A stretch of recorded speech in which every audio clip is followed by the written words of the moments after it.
家好，在第2章节的部分要介绍 UX 的定义与原则。这边使用 Peter Morfield 提出的 User Experience Honeycomb 列出6个 UX 指标。虽然在提出这个指标的时候 ，Morfield 主要是针对网站设计，但事实上这可以涵盖到所有的产品设计。Useful 实用 ，UX 的基础就是要实用。如果产品没有办法让使用者觉得实用，那不管设计师觉得设计的有多好都没有用。所以 UX 的第一个重要条件就是要能确保让使用者有使用这个产品的理由。Useful 易用，必须要易于使用，在各种使用的情境下，提供使用者一个良好的使用体验，并减少错误或挫折，提供足够的 affordance 易用性。测试是很常使用在产品设计上的技巧。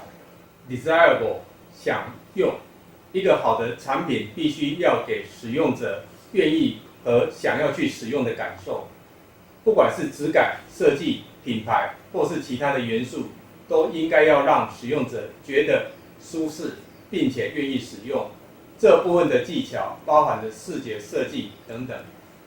Findable 能被发现，一个良好的设计应该让使用者可以很简单的得到需要的资讯，就是要有易读的资讯架构。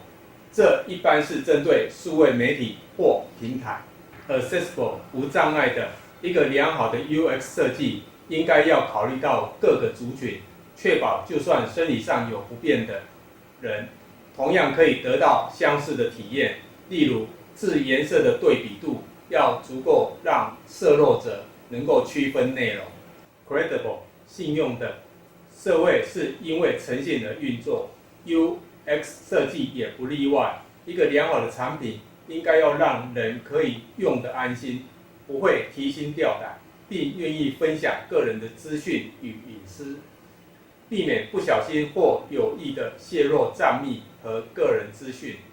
这也是任何开发产品的人必须格外小心的。Valuable 价值的，上述的6项将会创造一个基准，这个基准会成为产品的最终价值。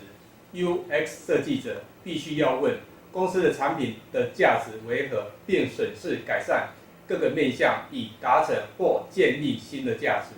了解了 UX 涵盖的范围之后，接下来的是要设计师便要进一步的了解 UX 的应用方式。前面讲了不少 UX 的定义，但事实上 UX 又是怎么样的影响产品的开发与设计呢？到底 UX 设计师与 UX 研究员在这之中扮演着什么样的角色？而大家耳熟能详 User Testing、Persona、Prototyping 又是怎么被使用的？这些问题的解答便在使用者导向设计里。下堂课介绍使用者导向设计，请继续收看，谢谢大家。